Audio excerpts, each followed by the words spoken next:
7:56 en Punto Noticias, primera emisión. Saludamos a esta hora a nuestro segundo invitado. Se trata, como lo habíamos anticipado, de Decio Machado, sociólogo y periodista que se encuentra aquí en vivo y en directo en nuestros estudios. ¿Cómo está, Decio? Buenos días, qué gusto tenerle en vivo y en directo. Bienvenido. Gracias. Le saluda Licenia Espinel. La crisis en la Asamblea Nacional cada vez se complica. Ayer estaba prevista la instalación del pleno, que en efecto se dio, pero no se pudo avanzar mayormente, tomando en cuenta que en tiempo récord la presidenta de la Asamblea Nacional, Guadalupe Llori, consiguió medidas cautelares. La justicia actuó absolutamente rápido, inmiscuyéndose en otra función del Estado, como dicen los conocedores en materia constitucional.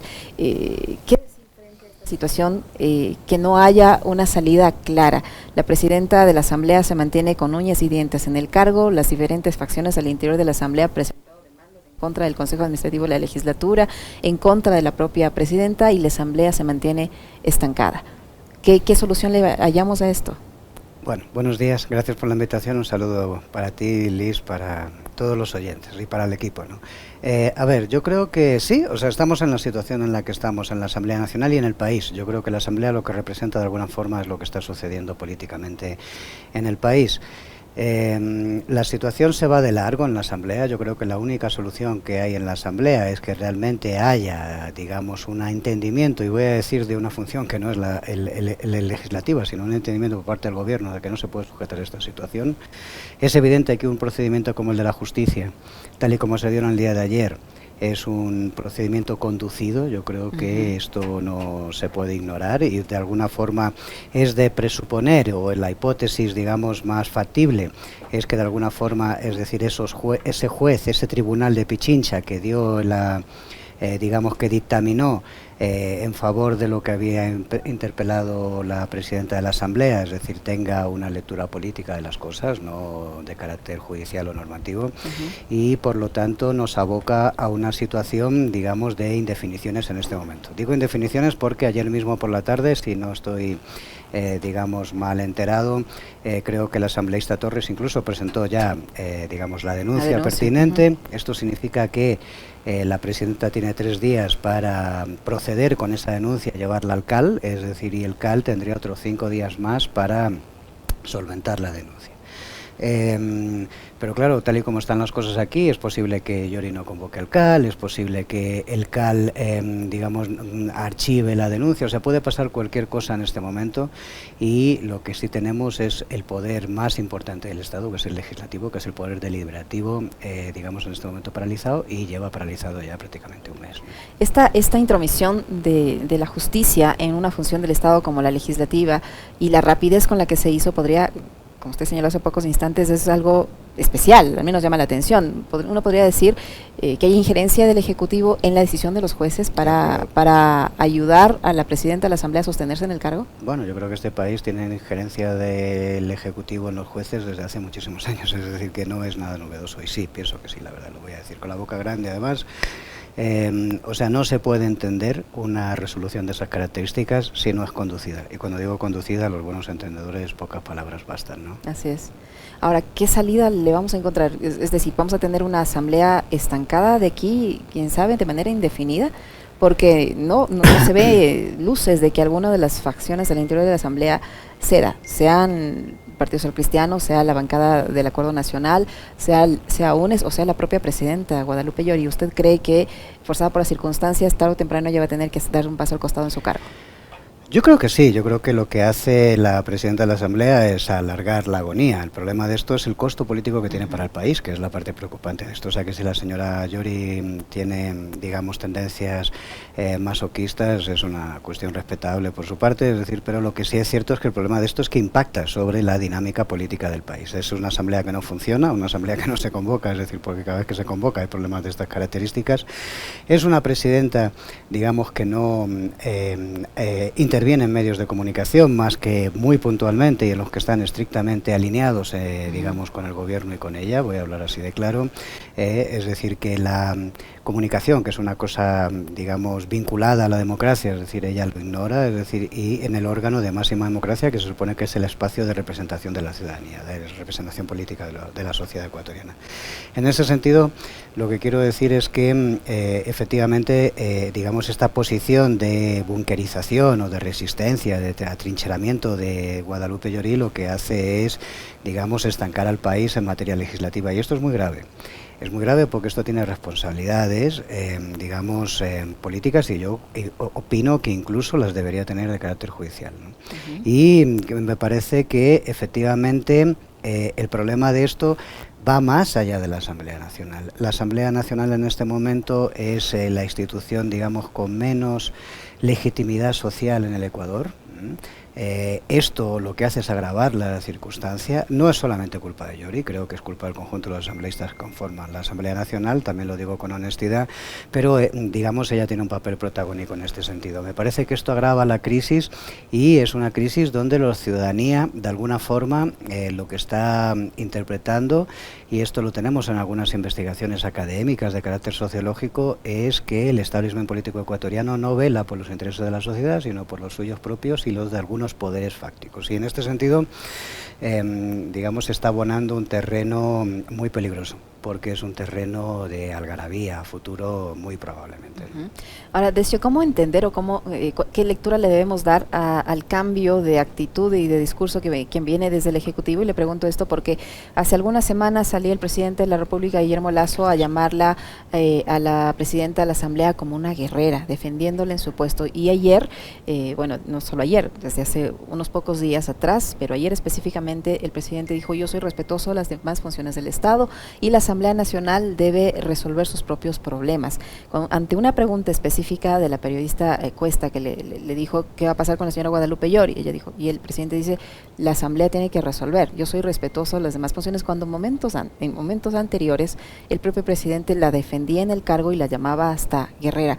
¿Cómo interpretar ahora ese viraje que ha dado el presidente en cuanto a su relación y a su respaldo a la presidenta de la Asamblea? Bueno, yo creo que en la política nacional se habla tanto como se miente, lo digo con toda honestidad. Es decir, el presidente no es respetuoso con las otras funciones del país, eso no es verdad. Es decir, hemos visto lo que ha pasado en el Consejo de Participación Ciudadana y Control Social, y digamos, ahora mismo me atrevería a decir que el Ejecutivo es la única función del país que no está en crisis, y pongo esto entre comillas, ¿no? Quiero decir con esto de que, digamos, ha habido intervenciones que tienen que ver con la fontanería política que hace el Frente Político del Ejecutivo, y tampoco hay que sorprenderse de esto, ¿no? Es decir, que tampoco es que me parezca que sea una cosa tal. Ahora, es evidente que existe una relación entre la presidenta de la Asamblea, gran parte del CAL y el Ejecutivo, eso es una realidad innegable, y lo que es innegable también es que ha sido de alguna forma ese pacto entre gobierno y la presidenta de la Asamblea la que le ha mantenido durante, por lo menos hasta hoy, ¿no?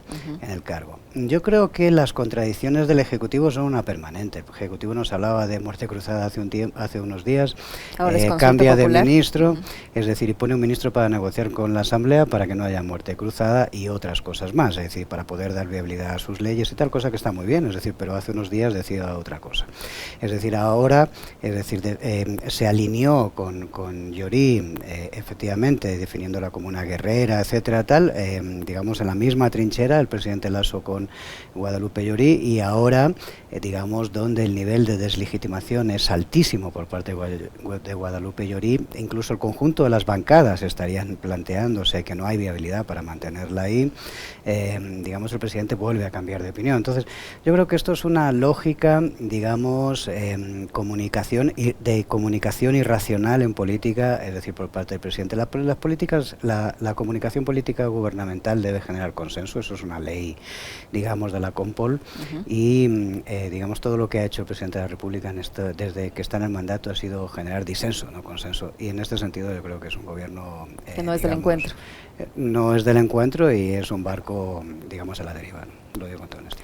Ahora, ¿la solución en la Asamblea pasa por cambiar a la presidenta o pasa porque la presidenta cambie su forma de dirigir la Asamblea Nacional?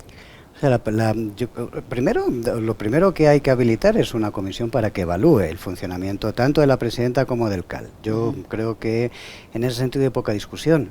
O sea, que no querer ser evaluado es o sea, cuando alguien no quiere ser evaluado es porque algo tiene que esconder. Siente culpa. ¿No? Es decir, siente culpa o sabe que, digamos, no ha procedido adecuadamente y por lo tanto en la evaluación eso va a salir encima de la mesa. Yo creo que las cuestiones, digamos, que de contravenciones, es decir, que ha habido con respecto a la norma interna del legislativo están claras, ¿no? Es decir, son las que han propiciado que se esté planteando esta comisión ad hoc de evaluación y en este sentido, bueno, pues habrá que ver qué es lo que decide la comisión. Pero lo primero que hay que hacer es montar esa comisión de evaluación. La segunda cuestión es que yo creo que Guadalupe Llorí fue la consecuencia de una coyuntura muy concreta, si no me equivoco, el 14 de mayo del año pasado, que fue cuando se dio este pacto entre grupos, digamos, para posicionar a la presidenta. No estaba en la agenda, es decir, que ella fuese la presidenta de la Asamblea.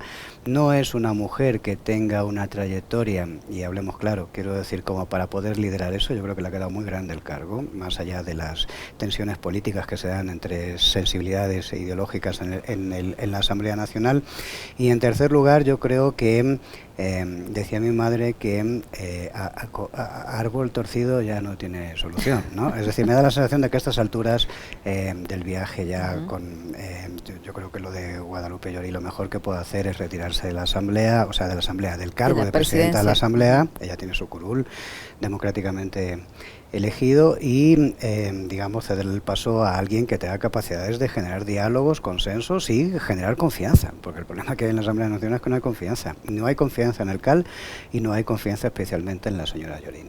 Ahora, usted decía que la crisis no la vive solo la Asamblea y que la única función aparentemente estable, entre comillas lo dijo, es el Ejecutivo. ¿Qué tan estable puede ser un Ejecutivo que enfrenta una crisis de seguridad impresionante, que cambia al ministro, que retoma el tema de dividir el Ministerio de Gobierno y el Ministerio del Interior, pone en el Ministerio del Interior a una persona que está señalada por el abuso de los derechos humanos en unas protestas de octubre de 2019? El ministro del Interior sale a decir que está la situación controlada en uno de los centros de rehabilitación y resulta que horas después empiezan los disturbios en varios centros de rehabilitación consecutivamente. La situación no está controlada, la situación es muy complicada en el ámbito de seguridad y las autoridades se mantienen con la teoría de que todo obedece a bandas criminales relacionadas al narcotráfico y a responsabilizar de la situación de inseguridad a administraciones anteriores. ¿Cómo le deja políticamente esta crisis de seguridad al presidente de la República? Bueno, yo creo que responsabilizar todo a administraciones anteriores evidentemente forma parte del relato, ¿no? Y esto es una estrategia, digamos, política, ¿no? Construir un relato en el cual la responsabilidad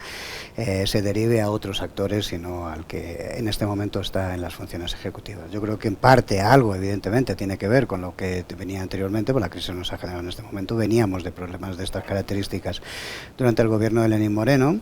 Pero lo que sí es cierto es de que este gobierno ya lleva un año, es decir, y era el gobierno, casi un año, y era el gobierno que iba a solucionar las cosas.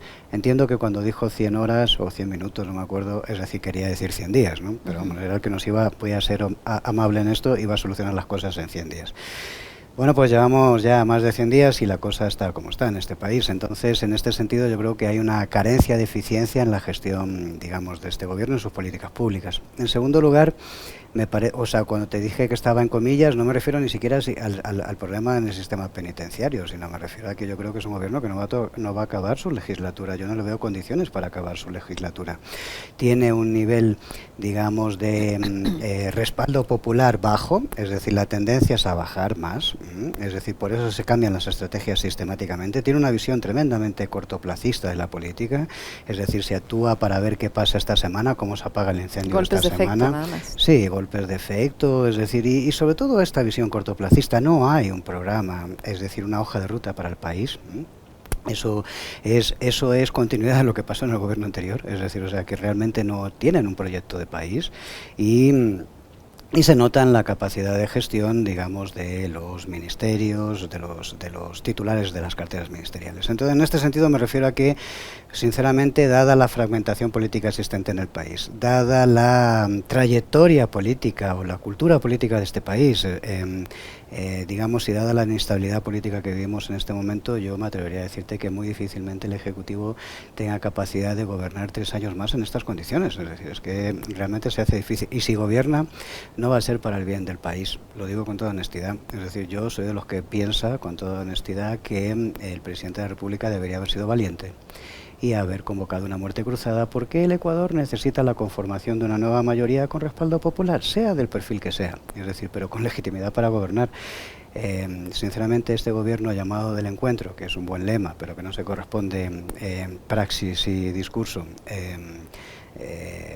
yo sinceramente no creo que esté en condiciones de poder enrumbar esto, es decir, con una bancada minoritaria en la Asamblea, con una Asamblea como la que hay en este momento y con un nivel de legitimidad social como el que tiene y con una agenda, digamos, sujeta a intereses, o una agenda nacional sujeta a una agenda foránea, que es la agenda del FMI en materia de política económica. Con toda honestidad creo que, digamos, es muy difícil que en esta coyuntura el presidente de la República encuentre vías para gobernar 3 años más. Y si los gobierna, pues me imagino que los niveles de popularidad con los que llegará serán los mismos que el del presidente anterior.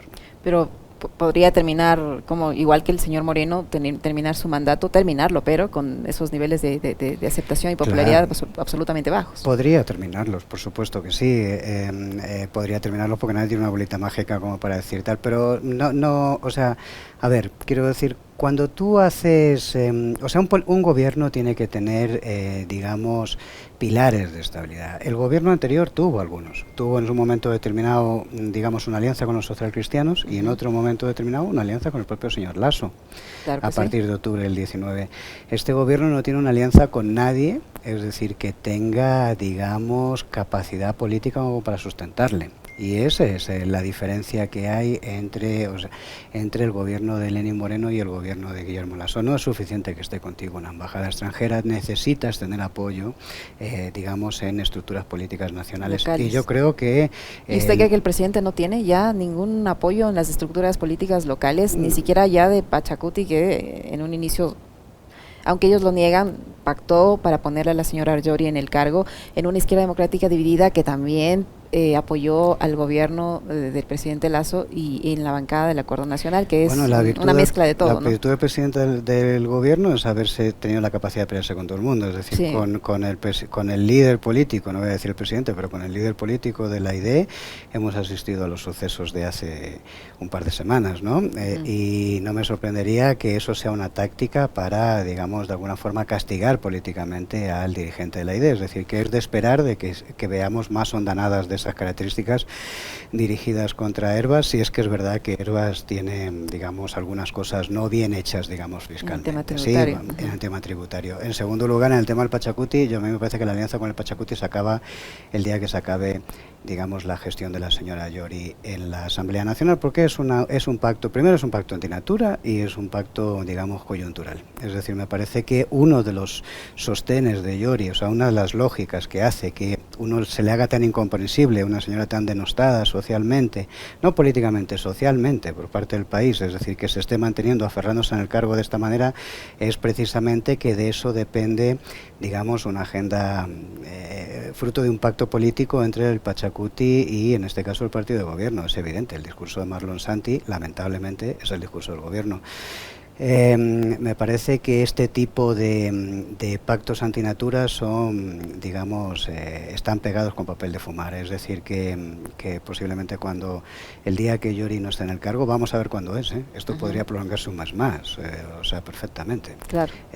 Pero si el día que ella no esté en el cargo, posiblemente ese pacto se diluya porque ya no tiene razón de ser. Ya no hay nada que intercambiar entre organizaciones políticas o poderes. Tesio, y mientras todos estamos entretenidos con la pugna interna en la Asamblea Nacional, con el gobierno que no haya soluciones a la crisis carcelaria, hay otros problemas que enfrenta la población que son muy graves y que al parecer no son ni siquiera debatidos en la mayoría de los medios de comunicación. ¿Cuáles son los problemas más esenciales que deberíamos estar discutiendo, que afecta a la sociedad y que pasan inadvertidos porque todos estamos entretenidos en la discordia política?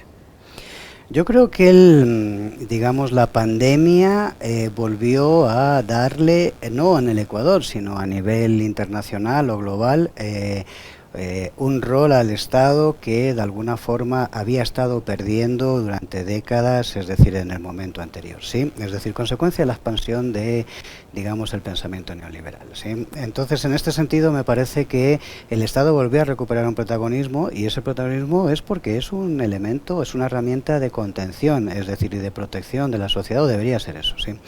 En este sentido, todas las competencias que son estrictamente propias del Estado, desde la regulación económica, desde la regulación de mercados, es decir, con sentido, con coherencia, ¿no? Digamos, pasando por educación, salud, seguridad, etcétera, son elementos que hoy la sociedad echa de menos. Me parece que son las demandas principales. Seguridad, empleo, etcétera, quiero decir economía. O sea, se sacó al Estado como motor de generación de empleo, es decir, porque esto no podía ser, tenía que ser la inversión privada, pues son incapaces de dinamizar la inversión privada, y ahora nos dicen que es que la inversión privada no se dinamiza porque no le metemos una ley que lo que hace es sacar al mercado de la regulación democrática, o sea, que el mercado actúe por un lado y la democracia por otro, ¿no? Es decir, que era lo que pretendía la ley de atracción de inversiones.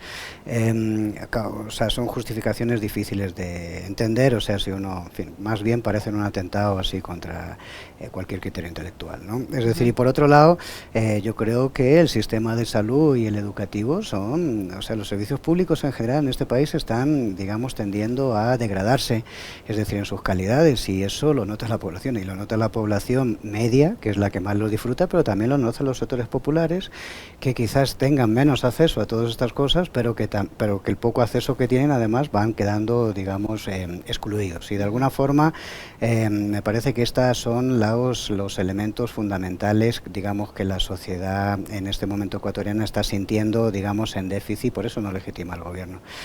Pero yo me atrevería a decir que lo más problemático de esto es que la principal crisis que vive el Ecuador no es una crisis económica, pese a que nos digan eso. La principal crisis que vive el Ecuador es una crisis institucional, y con toda honestidad, esas tienen un impacto social tremendamente grave. Es decir, podemos asistir a nuevos octubres, de la forma que sea, es decir, consecuencia de que la conexión entre el establishment político, o sea, las élites políticas, los llamados representantes de la sociedad y los representados, esa conexión no existe. Es decir, no existe con el gobierno, no existe con los asambleístas, es decir, y no existe, digamos, con las instituciones públicas. Y esto es abonar, digamos, un campo de batalla social enorme. Y yo creo que ahí hay una falta de responsabilidad brutal por parte del conjunto de autoridades de este país, sean ejecutivo o las llamadas de oposición. ¿Cómo llegamos a esta crisis institucional y cómo esta crisis institucional genera consecuencias para el ciudadano? Bueno, yo creo que en el momento en que, o sea, primero no hay participación política, me parece que es un elemento fundamental. Si este país tuviese algo de participación política, esto obliga a que los gobiernos o las autoridades de alguna forma se vean abocados a intentar dialogar con el ciudadano por una cuestión puramente de subsistencia política, ¿sí? De carrera en la carrera política. Eso no existe en el Ecuador. El 80% de la población ecuatoriana ejerce la democracia, digamos, de una sola forma en su vida, y es cuando va a las elecciones a votar, una vez cada 4 años o cada 2 se le intercalan las seccionales. En este país hay estudios académicos que demuestran que el ausentismo electoral, si el voto no fuese obligatorio, podría estar por encima de los indicadores de Colombia, es decir, estamos hablando de por encima del 60-63%. O sea, la gente no iría a votar porque no se siente representada. Yo creo que hay una gran masa, la gran masa de ciudadanos ecuatorianos que ideológicamente no se identifica con nada, que no se identifica con ningún liderazgo político, y que además siente asqueo, o sea, cada vez se siente más hastío, digamos, hacia el establishment político. En algún momento va a reventar, y eso puede reventar de formas muy diferentes. Puede reventar votando por una opción antidemocrática, estoy pensando en cualquier Bolsonaro, dice usted, cualquier cosa de esas características, o puede reventar simplemente, digamos, en un acto de rebeldía social como el que vimos en octubre, que en parte era eso. Que en parte era eso bajo el gobierno de Lenin. Y me parece que esos escenarios son factores de posibilidad tremendamente grande. Y simplemente por terminar, Liz, es decir, hay un tema que es importante entender aquí, y es que no es un problema nuevo esto. O sea, yo creo que la desconexión entre el establishment político y la sociedad ecuatoriana es una cosa desde hace muchas décadas atrás ya. Esto tuvo un paréntesis en un momento determinado, es decir, fue durante el gobierno del correísmo, es decir, que hubo un momento en que la gente se esperanzó, digamos, en un proyecto que tenía un contenido, digamos, una propuesta de país. Cuando eso pasó, cuando se estancó la economía, cuando cayó el boom de los commodities, incluso al final del gobierno del presidente Correa, ya esto volvió a darse y, digamos, lo de Lenin y lo de Lenin Moreno, el gobierno de Lenin Moreno y ahora la actual administración son, digamos, incrementan aún más, digamos, esta circunstancia de desesperación por parte de la situación y de desentendimiento por parte de la situación. No existe una población que no quiere saber de política. Existe una población que está muy cabreada, vamos a permitir la expresión, con la política. Y eso en algún momento va a tener, digamos, alguna implosión de alguna forma que esperamos que sea lo más racional posible por el bien de todos. Ojalá así sea. Le queríamos agradecer, Decio, por su tiempo, por la información y el análisis que nos ha permitido realizar esta mañana. Decio Machado, sociólogo periodista que ha estado con nosotros, muy amable. Gracias. Muchas gracias. Gracias.